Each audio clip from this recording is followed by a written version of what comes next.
insult. God, I do that left and right on your right wing. They're like punching bags for me. I just go. Well, it's funny. My best friend is he's a conservative. He's kind of middle of the road actually. But we were talking yesterday, and I had to sit there and very calmly and patiently cite him chapter and verse and show him how he was wrong. He didn't understand why Michael Flynn was being kicked out. I said, why isn't he being kicked out? Yeah, he wanted to know the reason. Pretty amazing. See, we're the yin and yang too. Yeah. I'm But we don't argue about it because I respect yours for your. each other's. And it's fun to get into it, but it's like. Then I show Bruce where he's wrong, and he repents. Yeah, but he's not wrong about Trump. Well, the thing You're right about it. Yeah, unfortunately, I am. I've been calling it right down the line. I mean, it's 3 weeks into this thing. That's an indication of what we're going to see. God, and it's only 3 weeks. I mean, Nixon went, a whole term into his second term before he started melting down. I know. Well, we'll see. Okay. It's a different situation. So right, Vern's going to join us for the Vern's first. Vern's Great. going to join us. The more the merrier. That's what I say. Yeah. We'll have fun. We'll bounce all over the place. We, what I was planning on doing is having Vern. I mean, you can chime in too. I'll tell them that we'll have both on. We'll concentrate mostly on Vern because Vern can only stay with us for the first. Maybe the way to do it is mostly you and me and Vern the first segment, mostly the two of us or three of us and Vern, if we want, in the second, and the three of us only in the third. All right. Well, it's much professional wrestling as you guys want to talk about. Yeah. Okay. Because I got something I want to get into with Vern. I want him to talk about it, and that's Draymond Green. I think it's a great story. Oh, about the well, not just that, but just about his character and his personality. He's a dynamic guy. He really is. He's a special kind of an athlete. And he's sort of a lightning rod for the Warriors. You look at every championship team, and they've got somebody that's the. And he sure took it to Sacramento last night. Well, that was what it turned the tide, was him getting thrown out of the game. That lit a fire under the more laid back guys, Curry and Thompson. Phil Jackson used to refer to his team as a tribe, and he said, in every tribe, there's the Indian that walks backwards. I like that. He said that was Rodman. For well, him was the Indian that would walk backwards. Chime in then. He's got some good stuff. Okay, Vern wants us to call him on which line? I mean, I've got his cell phone. But you might ask him if he has a landline available because he's in the office, and it might. I don't know. The cell phone's probably fine. Cells usually work. His is pretty good. Now they do. Yeah, they work better now. Depends if he's driving or not. Yeah. You just gotta teach McAdoo. They gotta give him.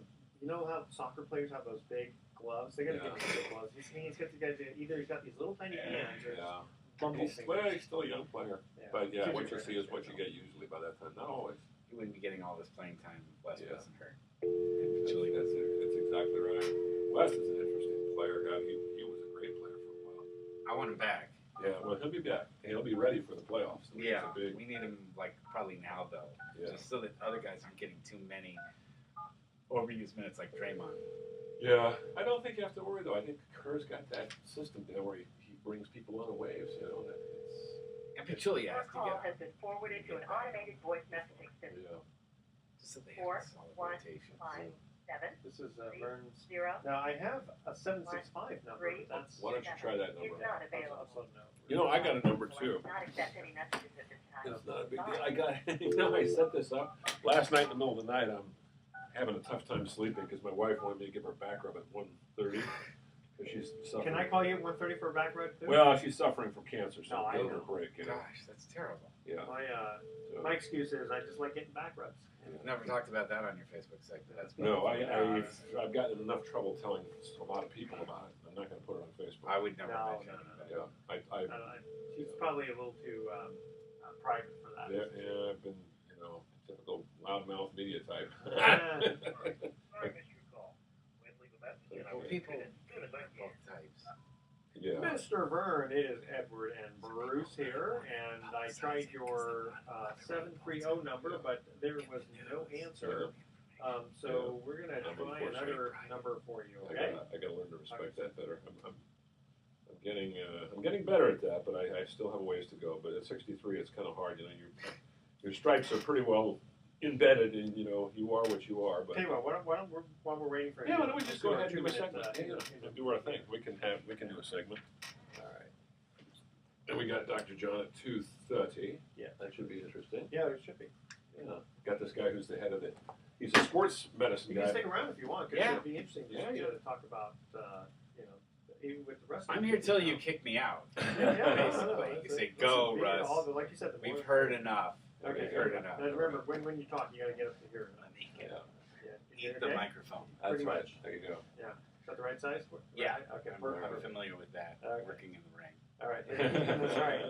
All right, here. Ladies and gentlemen. Are you ready to rumble? I Ready did to have to rumble. announce once when our announcer Did you? didn't show up. I'm sure you managed just fine. Okay, ready? Well, welcome. You're listening to Sports Econ 101, the show where we discuss sports topics from a business perspective. I'm your host, Edward Brown, along with my co-host, Bruce McGowan, longtime sports radio personality. Now, today's show is going to be special because we're going to have two guests on. Who are our guests today? Why don't you introduce them for a change? Okay. You always asking me? You go ahead. Yeah. All right. So first of all, we're going to get Vern Glenn back on the phone. Vern was one of our co-hosts for years, and then he had to kind of bow out as being a co-host, but he comes on as a guest periodically. And then we're going to welcome back Russell Jackman, who is the wrestling manager. That was really fun last time we had him on. He's going to join us in the next segment also. All right, and let's see. I'm sure he'll have some fun stories about the big-time wrestling type thing. Sure. All right, we had a lot of fun last time. We'll have a lot of fun this time too. So at each trivia question, since it's going to be baseball season here, we're in spring training. We're going to ask them baseball trivia. Baseball. All right, and this segment. Where does that come from anyway? Baseball. That is this week in baseball. Oh yeah, with Mel Allen. Mel Allen. Yes, there you go. Mel Allen. Mel Allen was voice of the Yankees for almost, I think, about 30 years. I got to, well, it's a long story. I can't tell you. Isn't he also the cartoon characters too? No, That was cartoon. Mel Blanc. Mel Blanc. There we go. Close Thank you. enough. That was Russell Jackman in the Yeah. background there. Good Facebook friend of mine, by the way. Russell's one of my loyal. We have a good time. He keeps things lively on our. Keeps on it our real. page. Keeps it You haven't blocked me yet. I will not block Russell. We are of like minds. Okay, here we go. All right, so this segment of Sports Econ 101 is sponsored by Pacific Private Money, providing mortgage investments that are still currently yielding 7.5%. They were 8%, but rates came down a little bit, so they're at 7.5%. By the way, I just want to say this about Russell. Russell is better in person than he is on Facebook. Really? That's a compliment. Yeah. I was thinking I'm just a hanger-on here. No. Until you kick me out. Well, I thought you meant he's better looking on Better person. looking, better person, more interesting, more Yeah, articulate. oh my you know, gosh. yeah. Well, Wow, I he's really just- appreciate the Yeah, compliment. yeah, Thank no, you. it's true. It's Thank very you. true. Do you owe money? No, but we are fellow Tiburonians. Okay, Yeah, there you go. That's how that comes. There you All go. right, stay with us. You're listening to Sports Econ 101. We'll be right back. All So right, did you live in Tiburon for what? Yeah, I grew up in Tiburon. I did not know this. How old are you? I'm 49. Okay, you're much Yeah, he's a younger. child. You're just that's why. I'm a lot older thanks to falling down my steps. Oh. But my That's family right, moved to that happened, yeah, wasn't and I'm still recovering from it. My family moved to. I was born in SF. We moved to San Francisco, from San Francisco to Tiburon, 1972. Oh yeah. So I remember the first stoplight Yeah, that we yeah. got at Avenida That's Miraflores, right, that's which is right. right down at the bottom of So my. you were just a little kid then when you Yeah. moved there. Oh, sweet. Yeah. What a sweet place to move. The guy who invented that sign, who invented that street, must have been a sign maker. Yeah, Avenida Miraflores. Yeah, It's but it gets flows. paid by It's the a line. It's beautiful so stuff, hard yeah. to give people directions there. Yeah. They're like, Avenue, what? Yeah. So Russell, you have kids, right? Yeah. You have Yes. two? It's twins. And how old are they? They are the same age and only 2 months younger than Buster Posey's Oh twins. my God. That's one of my So- bucket list things. Is I want my twins to meet Buster's. You're like me. You're like an old. You're not as old as I am. No, but you're an older dad. late dad. Yeah. Because I thought I'd only have one kid. But Now it turned out look. to be two. Oh, you Now got twice the love. Twice. Twice the Just love. wearing down. I know. 5. Being a dad is a lot of work, but it's 2 boys? No, boy and a girl. Okay, well, that's It's a a lot lot of of easier. I mean, I love my daughter. It's weird. I think my wife does such a good job, and it's so easy. I can figure out. We just get along so well. I don't have to make an effort to get, but she's really high strung too because she's going through puberty. Way on the cancer thing too. Yeah, Why is the cancer up? I'll tell you a little later. It's pretty complicated. Hey, there he There we is. go. Is this Uncle Vern? Sorry. Yeah, it's okay. Yeah, It happens. we I got a story at 2:00, man. Oh, we'll have you on. Okay, let's. That's what we're gonna do it at 1:30. Yeah, we were. We got started a little late, but we're set. You ready? Let's just do a Well, quick Joel, one. just do a Power quick it down. Okay, here we I can give you good 10. Okay, Great. that's all we need. It's Perfect. 9 minutes and 45 seconds. Here we Perfect. go. Here we go. Okay. Well, welcome back to Sports Econ 101. I'm Edward Brown, your host, along with Bruce McGowan. Bruce, who's on our phone? Now we got Vern and Glenn, our old friend, who's been with KPIX and radio television. See, I've got radio on the brain, and before that, KRON television. And Vern is right in the middle of covering an important sports story. By the way, Vern, what are you covering? What is the story? On my way to Golden Gate Field. When's the last time you guys were there? Oh my God, It's that's been been a while. it's been at least 20 years. We're pimping up an upcoming race, the El Camino Derby, one of the oldest races out west, and got a couple of stories brewing. So working for the mighty Channel 5, doing the human interest angle on this All-Star weekend. Hey, are they going to let you ride a horse? No. There's this one horse that's in this race. It's what's the name of that horse? Not Heaven Can Wait, but it's something like that. Yeah. And it's owned by a horseshoer. That's not a horseshoer. Wow. That's a horseshoer. We're going to be able to afford a horse. Yeah. Oh, that's a good Anyway, one. so we're going to go check that out.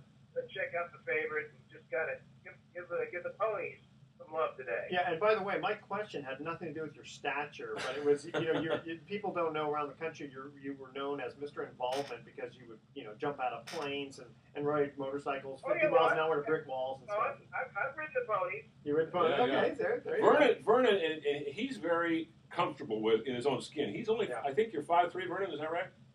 5'3", 5'4", and a good day. Yeah. But this guy is not afraid to try to do anything in terms of a physical activity when he was younger, especially, and it just makes the sports that much more interesting. Well, I love the hockey one. Yeah. Where you went against the Hanson brothers, right? That's right. Oh, that's right. Oh, Slap shot. now the ripe old age. I've hit the double nickel in age. I can't divide it and recover as much. Did they make it easy on you at least, or did they knock you into the boards a few times? No.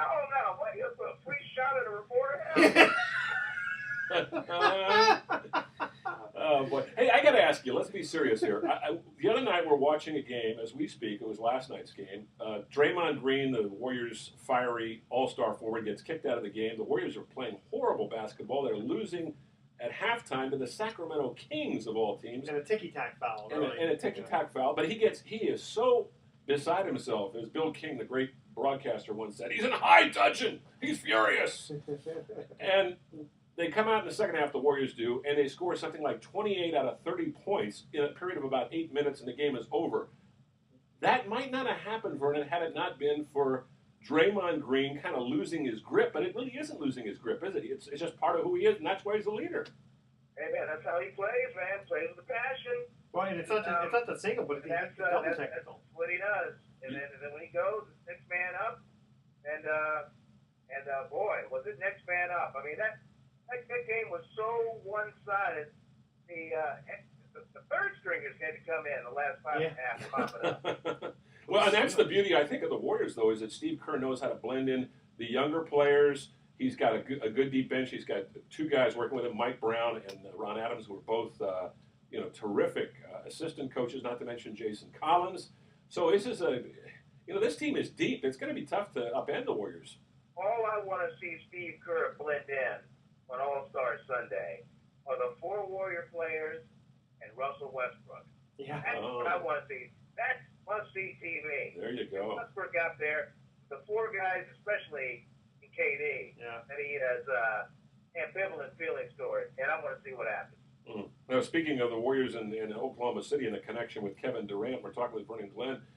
The fans down in Oklahoma City were pretty rough on Durant. They called him a cupcake the other night, but he kind of had the final say, didn't he? Sure did. He had the last laugh. All he did was just point up to the scoreboard, and that's that. I mean, geez, Westbrook can have his 47 points and do all he wants, but at the end, it's about winning and it's about losing. And losing is all Oklahoma City had to show for that night. What was the big deal specifically between Westbrook and KD? Is the fact that KD didn't tell him ahead of time. Hey, look, I'm looks like I'm going to get. Wasn't so much that left is just the way he did it, and the thought was that as tight as Katie and Westbrook were, that at least Westbrook felt that, hey, let's go hang and let's talk about this instead of finding out on social media. So it'd be, I love my wife, but if she says to leave me, she doesn't leave a note. Yeah, that's a good point. I'm going to find out in other ways than that. Well, I think, Vernon, part of it was that Kevin Durant is such a low-key kind of a guy, and I know it was a very tough decision for him to leave. I mean, leaving Oklahoma, where he played for, 7 years, he was an icon. And to leave back further than that, goes back to Seattle. Yeah, it goes back to the Seattle days, with the Sonics, who moved to Oklahoma City. So, maybe he just didn't feel comfortable enough, which I'm not defending him, but that's a normal human reaction, isn't it? Hey, I don't like a movie. I get up and leave. I love it. But do they pay you $100 million to leave the movie? Yeah. Yeah. That's interesting. Well, we got you on the phone. I got to ask you about, I know you're covering the stories of the day, and you're probably going down to spring training. What's your make of what the Giants have done this offseason? They picked up a closer. Their bullpen is going to have some young guys stepping into the fore and sort of taking over for the core four guys. Javier Lopez is gone, and, of course, the right-hander Sergio Romo and Santiago Garcia are gone. Those are important, spots to fill. Are they going to be able to do a good job with these younger pitchers in middle relief? The Giants are in a position where they're so deep, Bruce.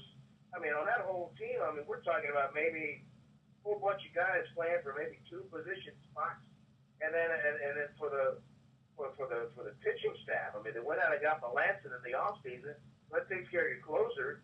So now you got to worry about your setup men, and they just have an army of guys kind of ready to go. Yeah, so I don't think they really hurt that much at all. And in fact, guys like Affeld and Tim Hudson, who moved up, they're coming back as instructors. So I like that the continuity kind of keeps on keeping, and I think that'll factor huge as these youngins filter into the team. Hey, but Vern, I know you got to get to your story pretty soon. I wanted to ask you guys a question while you were on the phone here. I was watching the Warrior game last night. They put in eventually the third stringers. And watching these guys, I'm thinking, if they were playing like Briante Weber, okay, he's brand new, just like the 10-day contract type thing, right? If he's playing with the first stringers, they're going to be concentrating more, the defense is, on Steph and Clay, and that could allow the rookie to get open a little bit more, etc. I mean, I'm thinking that it's not just the idea of playing with better players that makes you better, but if everyone is just kind of even keeled, so to speak, I would think it'd be harder on you individually. You know what I mean? Well, I think they're not going to put you out there if they don't think you can do the job. I mean, there was a time when Steph Curry was just entering the league, and the star of the team was Monte Ellis. People forget that. And so when Curry got his shot, he took advantage of his shot. Then Ellis was gone, and then what happened? Yeah, but if they're going to double team or even triple team somebody, you're going to be open. I guess is what I'm getting at. That comes with the offensive philosophy you have, the rapid ball moves, the constant movement, constant backboard cuts, and all that kind of stuff. So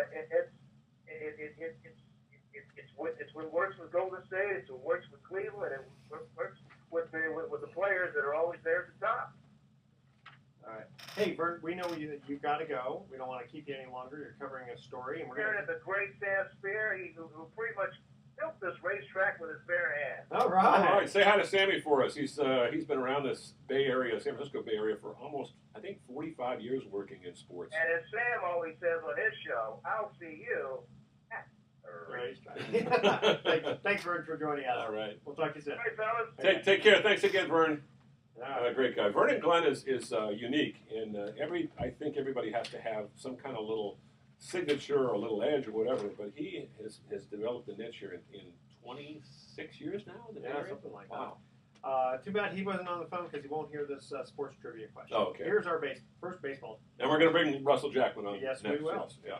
What baseball manager was ejected a record 91 times? Ooh, All right. good When one. we come back, if That you was guys fun. can't figure it out, then we're going to give you some hints. Okay. All right. All right. Stay with us. You're listening to Sports Econ 101. We'll be right back with our wrestling manager. You're not gonna kick me out of the game. What are you saying? Stay with us. Russell Jackman will be joining us when we come back. All right. All right. It's got to be Billy Martin. I was gonna say Billy Martin. Oh, and you can just guess on the air. Yeah. I can't think of anyone unless it was Lasorda. You know, it'd be a fun one to do right now. Who leads the league in the NBA if he kicked out? DeMarcus Cousins, Yeah. I think. Or actually, technicals. I think he's got Yeah, he's got a head start on So- Draymond. Is it something like 18 or 20 or something? I think Ridiculous. he's got 6. Well, he's already been suspended. DeMarcus has already had to he serve didn't a play the other night. That's Yeah, right. he had to already serve a Yeah. suspension because he had too many. He's a That's beast, right. He man. didn't. Yeah, Yeah. and probably a reason why the Warriors shouldn't trade for him because Yeah. Well- we don't need two guys that would get, Yeah. you know. Oh, but also he I don't think he'd fit in the. He doesn't have the I makeup. don't know. for You know, it. you'd be surprised though. You get a guy. I mean, everybody was ripping on Charles Oakley the other day for getting in that fight. Yeah. But here's the backstory on that. James Dolan, the owner, is a fucking goofball. Yes. And I have no doubt Charles is very sensitive, Charles Oakley. No doubt that James Dolan insulted him in a nasty way. You don't insult a guy who's played for your team for 10 years. And is 6'8", 6'9", Yeah. Not a smart move. 300 He kind of pounds beast and himself known there. for Yeah. knocking people on the Yeah, nose. Smart that's- move. that's- Yeah, that's that's why I right. had to You scuffle guys with ready? those. You're gonna get upset with someone, make it Monte Ellis or something. You know. Yeah. All right. So topics. Yes. We have you on specific. I mean, Yeah. I know you can talk No, a lot I've got- about I've got- sports, but I've you got got- some wrestling stuff. Oh, yeah, Okay, absolutely. good. All right, Absolutely. I'd like to hear that. All right, here we go. Welcome back to Sports Econ 101. Again, I'm Edward Brown, your host, along with Bruce McGowan.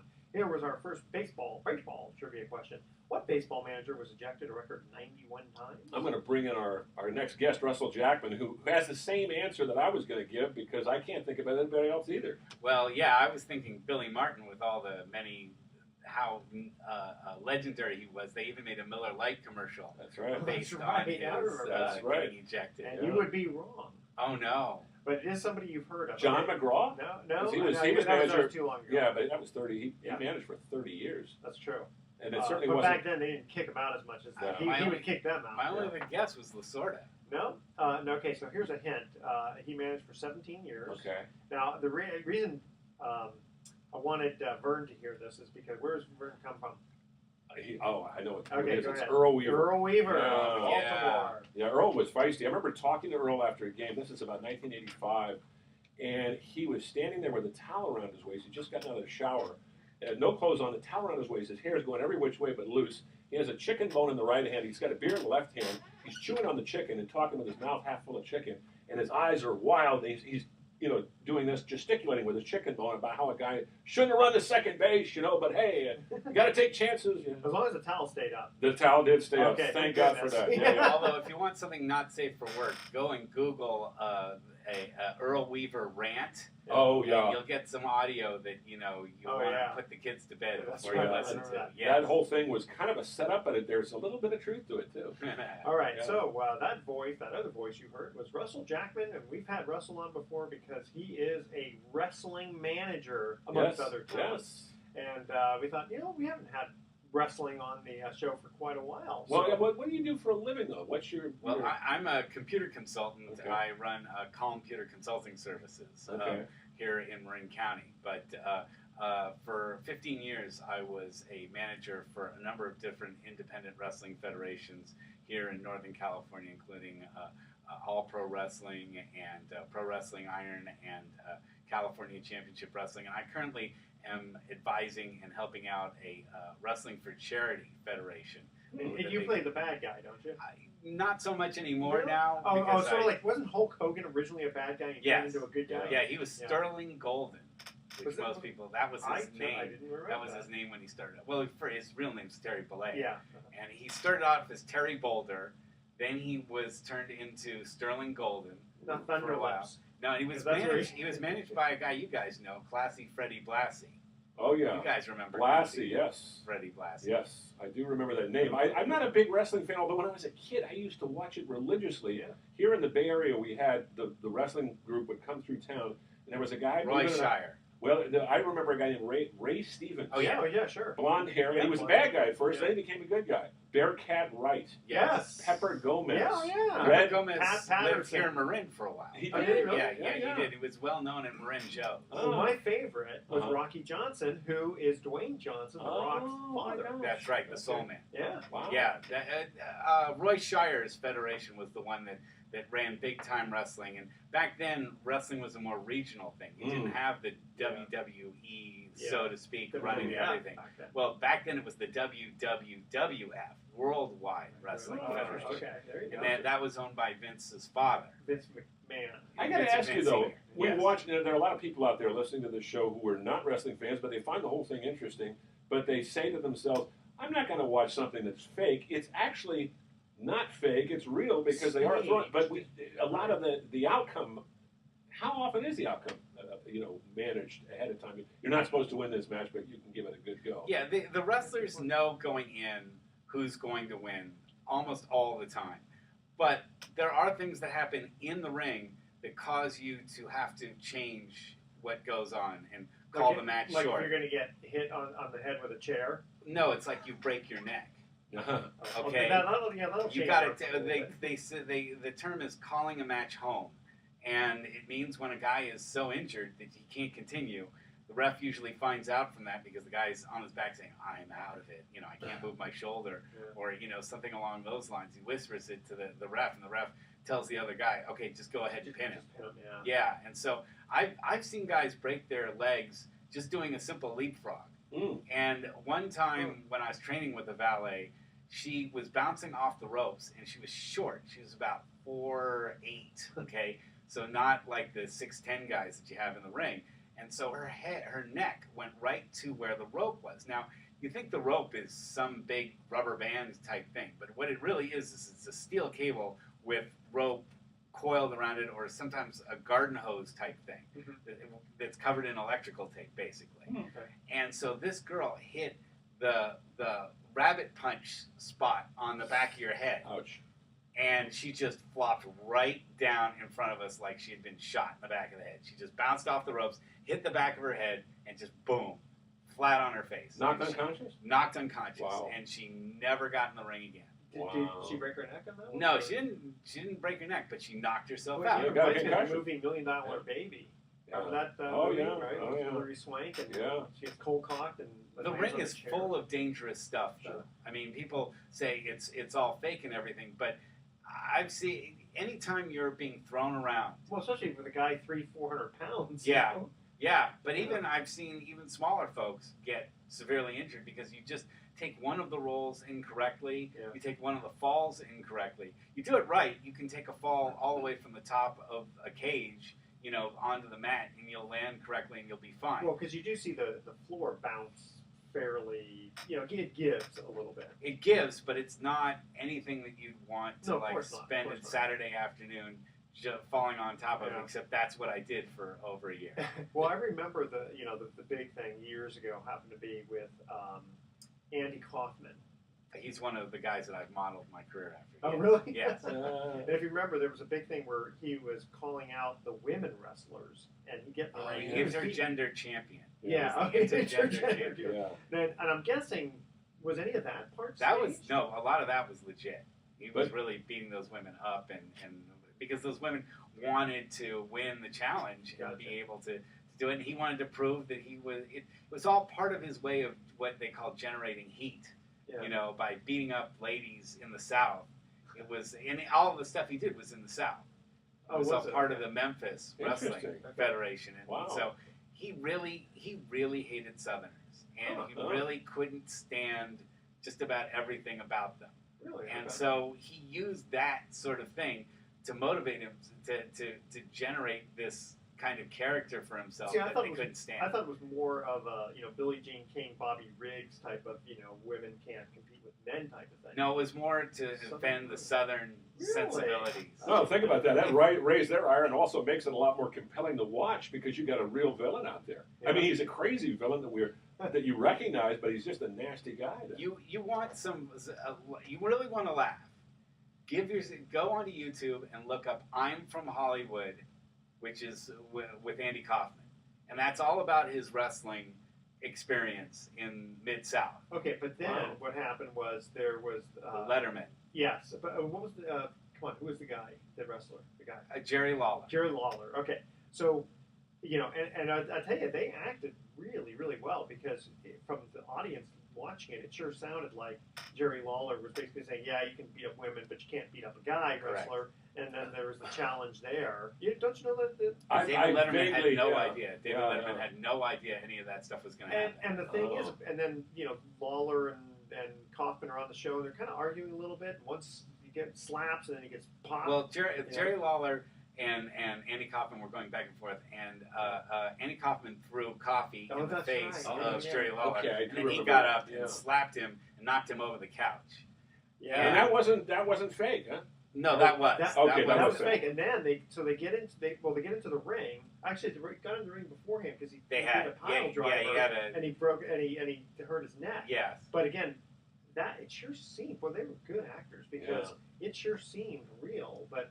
Well, you have to be a good athlete to do that sort of thing. I know, but how do you fake a pile driver? Well, and Andy got roughed up pretty good. I mean, he gave to some people just look at getting beaten up in the ring as one of those badges of courage. But if you watch that pile driver, it's not just he falls down; he jumps up, and the first thing that hits is his head. Yeah. Well, he's got his hands. If you look, he's got his hands underneath his legs.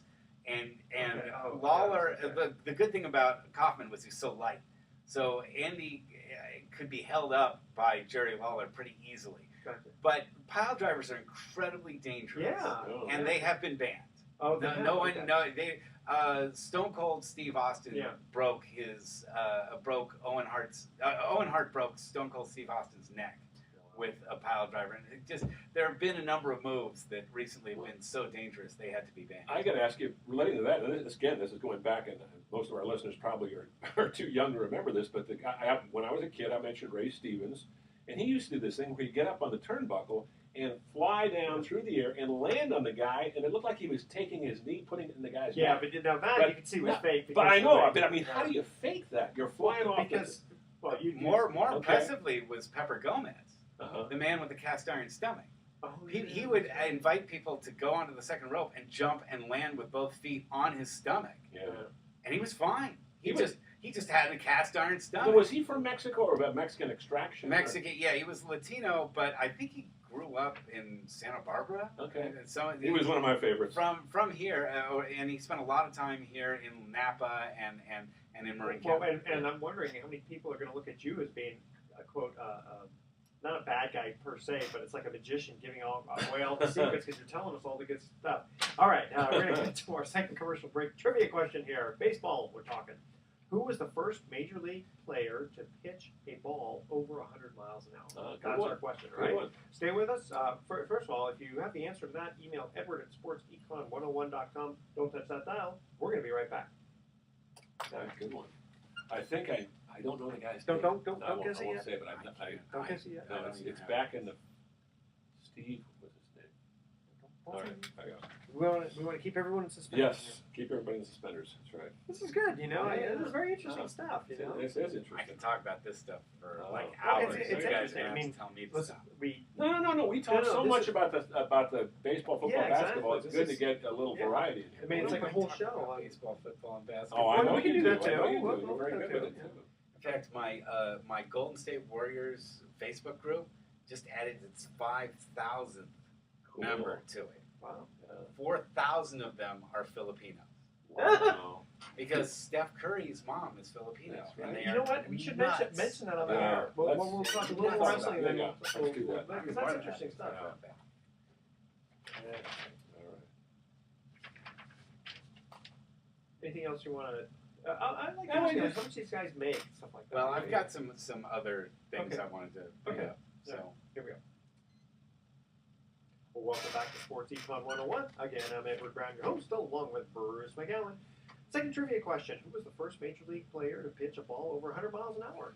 Well, I don't think they were able to measure how fast a pitch was thrown, or anybody really went to the trouble of measuring it until probably the I don't remember it ever being a thing when I was a kid. Maybe in the 1970s or late 60s. Well, yeah, exactly. So you can't even say Walter Johnson because they didn't know how fast. I know Sandy Koufax threw in the hundreds once in a while. Not very often. That's one of the reasons why he had to quit at the age of 30. Completely threw his arm It's out. actually again this question. So it's this. But this it's answer probably out- somebody. It's probably somebody of a lesser note. Of course, anybody's a No, lesser no. note than Sandy Koufax.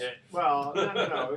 He's well known. Okay. Nolan Ryan. Yes. Okay. Nolan Wow. Ryan. They determined that he was the Well, first you one. think about it. Nolan Ryan broke into baseball in the late 60s. 69 with the Mets. That's right. He was actually kind of a secondary pitcher on the Mets team that not only won the pennant, which was a stunner to begin with because they had finished last, Yeah. just 7 years before. I mean, the worst team in baseball in '62.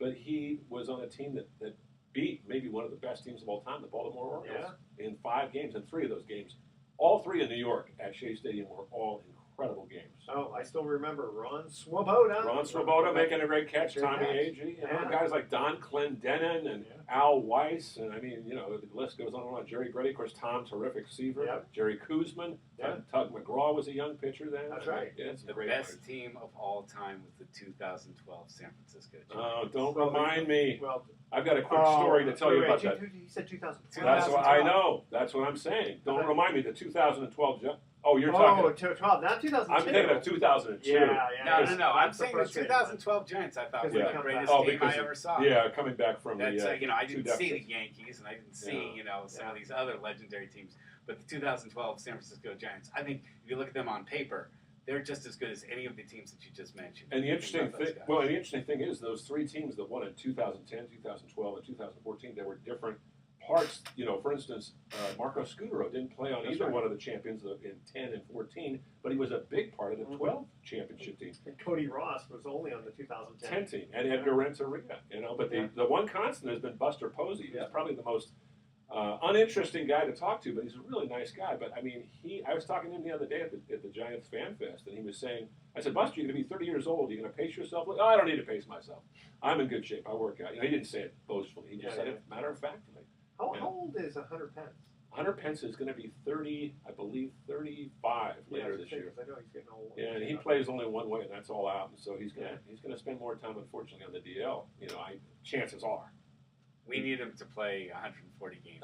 Good luck with that. We won the World Series. I think if you get 120 out of him, you're going to be fortunate. Well, the Giants need that because he's Yeah. the guy that changes the lineup and He makes it does. so that pitchers can't just pitch around guys like Buster Posey. I think- It's different in basketball where you can just constantly put players in and out and in and Yeah. out. In baseball, once you're out for the game, that's it. Well, and the thing about the Giants is pitching. And great starting pitching. They have maybe the best starting pitching they've ever had, and that's saying a lot. I mean, no disrespect to Tim Lincecum and Kane when he was in his prime. You got Madison Bumgarner, Johnny Cueto, Jeff Samardzija could be a wild card, and then Matt Moore pitched the heck of a game. 8 innings of shutout ball against the Cubs, and Bruce Bochy took him out. So, arguably, the key is their bullpen. Is Mark Melancon going to be a suitable closer? He should be, but what about the middle guys, the setup guys? I wonder how that would change the game if suddenly they said, you know what, you can take players in and out all the time. Like you can in It would ruin it. It's hard for a pitcher because when you get cold, Yeah. warming back up again, you can't really do. No. For other positional players, maybe. But I also think baseball is one of those momentum games where it's once you're warmed up and you're ready to go, you're good. But if you let yourself cool down a little bit, it's hard to get yourself Well, I was back thinking from into a the swing. manager standpoint where it's like, I want But to here's- use these guys, because you can't use a guy for just one inning and take him out. Here's my point, Edward, that you don't mess with something that's perfect. Baseball is a perfect game, and I know because I'm aficionado. I'm an aficionado, but the game has not changed radically since 1903. Yeah. Think about It's it. the World Series. The designated hitter is the most significant thing. The strategy has changed, the way the game is played on the field, but in terms of the rules, it's basically been the same for 114, Well, they 113 years. changed the number of balls. There was a time when There- it was but 5 that- balls, 6 balls, 7 But balls. that was yeah. well before Yeah, the American and National Leagues became That's true. part of Major League Baseball. And of course, there was Before the World steroids. But Yeah, that's, but that's not part of the game per se, like the rules. But you know what I mean? Like we're talking about where the foul lines, polo grounds, 505 feet. But I think unfortunately it's the kind of game where people are always going to have to get an edge because you're playing 160 games in 180 days. Yeah. I mean, you're playing baseball almost every day, and I hate that. I'm not rationalizing it or justifying it, but Willie Mays was said to have this drink that he used to drink called the red juice, And who knows what kind of concoctions he put in there? Probably just something simple, caffeine or some kind of herbal root or whatever. That's the other thing is the travel. Yeah. I mean, we don't as a fan. I don't think we think about that much. But Well, poor guys traveling back. Poor guys. Let me tell you something. I I traveled with the Giants Well, that's true. for better than 15 years off and on. I went on about 20 trips. Yes, it's tough. Your body clock gets all messed up. They get treated. You travel. First of all, you have your own plane. You got your own row of seats. Your luggage is taken care of. You get to stay in the best hotels. Okay, sign me up. And you have your own room. I mean, no, it's Yeah, tough. It is. You're away from home. You're changing time zones. You're under pressure. But They get used to it. yeah. In the old days, think about when during the Willie Mays era. Well, yeah, during the trains. I mean, that was really back in the 30s and 40s, even 50s. But during the 60s and 70s, up until the 1970s, these guys did not travel on chartered flights. They traveled sometimes commercially.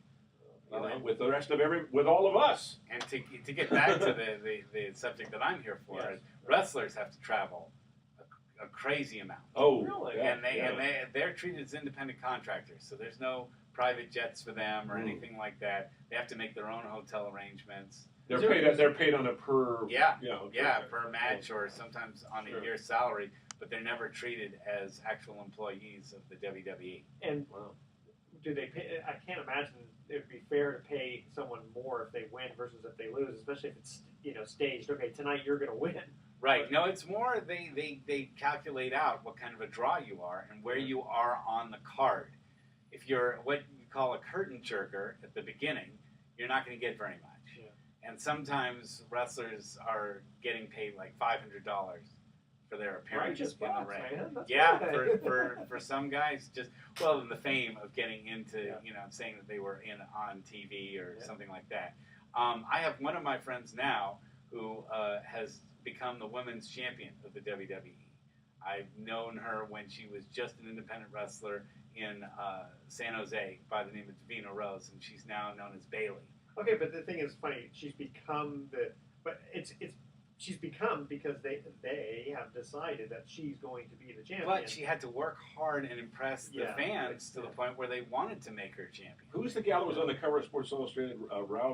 Ronda Rousey. Is she still a factor in the pro wrestling circuit? She was never. I'm sorry. She's a box. See, and I do follow the MMA stuff as well. I met a guy today having lunch who does that on the side. Just for fun. He does it with it's club. not fun. He says it's really been good. I mean, he had some major problems with addiction and with alcoholism, but he never went to a rehab, never went to a group. He got out of that by forcing himself to do that, the ultimate fighting, the martial arts, and also just kind of cleaning up his life, and living a healthier lifestyle, exercising more, eating organic foods. Well, let's put it this way. You do the MMA stuff and you aren't in perfect shape, you will have a very short career. That's true. Really vicious. Oh, boy. It's funny. I remember being in Vegas, before the Ultimate Fighting, was really well known. And I remember seeing this little entourage of people, and I kind of started laughing because I'm thinking, who are these guys? I mean, what's the big deal? They're kind of crazy looking, but they're amazing athletes. Yeah, I mean, they some are. of these guys, they don't look like any hooded stuff, right? But they're much more accessible than boxers, and yes. they have found a way to usurp the fans that used to be boxing fans. Yeah. They're now mixed martial arts, ultimate fighting. But here's the deal. So I just happened to go into the sauna, and then some of the guys just happened to be in the sauna also, and so we just got to talking. Goes, oh yeah, I'm going to be doing this fighting. But I said, I've heard of that because again, this is years ago when it was just starting, And you're talking about the 1990s, maybe? Early 2000s, I think. Okay, it's only been around for Yeah, but, so it was, before it really started getting before Chuck Liddell really kind of put it on the map. Yeah. And so I asked these guys, I go, how much can guys make doing this? He goes, well, first prize is like $1 million. Whoa. What? Wow. That was a lot more than that now. Yeah, I know. But that was a lot of money. Yeah. For something that's like, really? People pay a lot of money to watch people fight. It's just always been that way. Yeah, that's true. It is. That's where the big bucks come from. But, back then, you only had a few federations and the fights were really sort of few and far between, so they would be very high profile ones. Now you have, TV shows that are going on every week that have guys fight. Gotcha. And So it's a that's lot more not common. staged, right? No, That's it is gonna not. be- No, it, Those well, I guess guys- it could be. I guess it could be. We don't. Yeah, but the thing is, I know fans get upset when they pay, $50 or whatever to watch it on TV, for pay-per-view. But that's how and it's real over, fight goes. and it's over in 30 seconds. Well, Yeah. that's why professional wrestling still has a place. Because you go to a professional wrestling match, you're going to get at least the attempt to be entertained for 3 hours. That's right, exactly. Good And point. stuff is drawn out, and maybe it's not as realistic a fight, but you understand a realistic fight should be over in like about 10 seconds. Mm. Well, yeah, it depends on how good your opponent is, but it's amazing when I watch TV. When I was a kid, I'd watch it. I go, okay, there's about 3 minutes left to go. The guy's got to get pinned in the next 3 minutes. Well, they can always say we'll show the remainder of the highlights on next week. But, it didn't really happen. How much does it cost to attend a wrestling It's match? getting there. It used to be such affordable entertainment. That's one of the reasons why I got involved in indie wrestling, because they could provide lower price tickets that families can How go much to. is it nowadays? But now to go to a WWE show, for just like way up their seats is probably $25, Wow. and getting down to the lower levels, like for WrestleMania 30 that we had out here, people were paying $5,000-$6,000 a seat. Whoa. That's like a real, Yeah. playoff Football, baseball. going Yeah. to a playoff game, or almost Holy Super Bowl type smokes. prices. Guys, I hate to say it though. I mean, I find all this stuff kind of morbidly fascinating. But the fact that people enjoy watching other people beat each other up, to me is kind of Better than Yeah. me. Better Yeah. than Yeah, no, but I mean, But you know what I'm saying? This is the inner me speaking. I'm a peaceful guy. I realize it's human nature. Yes. It Well, is. It's during it's the Roman beast. Coliseum, Oh, they the said gladiators. 300,000 people Yeah. would Yeah, show up. that- Yeah. And can you? I mean, there was not as many people there. There was Well, still to loads of watch people. maybe 40 guys on the turf, not the turf, but on the field of play or whatever they called it, the dirt down there, maul each other and kill each other. It's not just here. I mean, Yeah. think about the Aztecs. They Yeah. had their Yeah. that basketball Oh, game yeah. where the losers died. Yeah, that's right. You Had know, their heads cut off. Yeah. So I mean, I'm the exact opposite of you, Bruce, And in the what's sense wrong that with I'm that? fascinated. It by is that. fascinating. Well, it is I- fascinating. I It is. gravitate towards that stuff. It That is stuff, fascinating. to me, is a science. And tell me, what's wrong with killing the losing team? I don't see a problem with that. You play to win. T-shirt Hello. sales. T-shirt sales are terrible. Yeah. You get rid of the winning championship team a year later, and who's going to want to buy T-shirts? What That's happened right. to that? Remember the soccer player from? I think he was a goalie. From Colombia? Yeah, I know. He got back home and they'd been upset, and some guy came up and shot him. Yeah, Killed him. I mean, and it was because he knocked it into his own goal. Yeah. Don't think that there weren't probably some drunken threats sent towards Matt Ryan for not getting the job done. Against Tom Sure. Brady. Yeah. People will And, go insane. which, by over the this. way, you remember on the air, I predicted 37-31 New England. Oh I was my off by God. 3 points on each one. That was Oh my that God. was. Not bad. I mean, it's what is it? 3 weeks ago, that was the greatest Super Bowl of all time. that was pretty It really was. entertaining. Except the ending. Yeah. Well, if Yeah, you were I an lost Atlanta, fan. if you Yeah, were I an lost Atlanta fan, $10. So. Okay. if you were an Atlanta fan, it was the worst. But Atlanta's a weird sport. We got to talk about Atlanta sometime. It's a strange sports thing. We got to cut to our last commercial break. Who was the first reliever ever elected to the Hall of Fame? All right, good stay with us. question. Sports Econ 101. I'll be right back with some closing comments. Pretty sure I got that. Yeah, one. this is a good, Yeah. good show. That's Well, what that's happens. a Moves fast. Dennis Eckersley. That's You, close. you cannot Close. answer now. You Yeah. have to answer on That's the air. close. And you'll either Keep look you like in a hero suspenders. or not look like a hero. But no, stay with us because with the sports guy, it'd be interesting to talk about. Oh, yeah, you'll kind of lighten the load here because if I get too heavy with them, I'm going to break up and start crying. Seriously. Yeah. Oh. Yeah, this has been the worst. And it's because I'm going with it. It's just It's some personally. Well, yeah. I mean, I've had the best Tuesday or Monday. I had the best body surfing day I've had in probably a year. Out of the blue, I was out there for an hour and a half. These incredible waves. The first wave I took, met a guy out there who was a young kid who was just teared up. You need a GoPro. What's that? Those Oh, waterproof yeah. cameras. That we would. Yeah, I those of wanna us who join. are I gotta fans of your Facebook page, Listen, love to see you on the water. I've got to live vicariously through you. It's true. I don't get to go out to the water that much. I, You know I what's used sad? to. I'm not doing What's that. said right now, unfortunately, with all this changing weather, these storms have changed everything. It's going to be tough. We had during the drought, it was great. I want to see you in the Mavericks. That's You'd have to fund it yourself. They're broke. That's insane. Mavericks Yeah, they've got Chapter 11. yeah, they had like 8 different Oh, Yeah, really? the one company You're the that sports was. econ guy. You, Yeah. you should know about Yeah. that. I follow surfing. Yeah. No, it's a I big never- issue. It's I a big never thought story. of surfing as a pro sport, though, and even my friends that Yeah. do that, I have a couple friends of mine, or casual friends, that are in that thing, and they're kind of like, they like the fact that it's, but at the same time, they're kind of like, it shouldn't be, it's not a sport that you want to commercialize. Yeah, You know. it's too easy going, you know. No, well, it's communing with Remember nature. Jeff Spicoli and Yeah. No, there's a lot of Yeah, truth to that. yeah. When you're in the wave, you're not thinking about, I got to show somebody up and get the best ride. You're just thinking about go with the flow. This feels so That's because good. you don't surf in Southern California. Well, it's competitive up here. I mean, not competitive. It's crowded up here, but it's not competitive. But in Southern California, you cut somebody off on a wave I know. down. It's always been that way They'll too. go and shoot you in your car. On your Well, day. not that bad, but they'll They give you. will. they'll- I've heard of it. Yeah, it happens. Okay, guys, ready? We There you go. got just a couple of minutes left. Okay. Here we go. Well, welcome back to Sports Econ 101. Last time for today, I'm Edward Brown, your host, along with Bruce McGowan.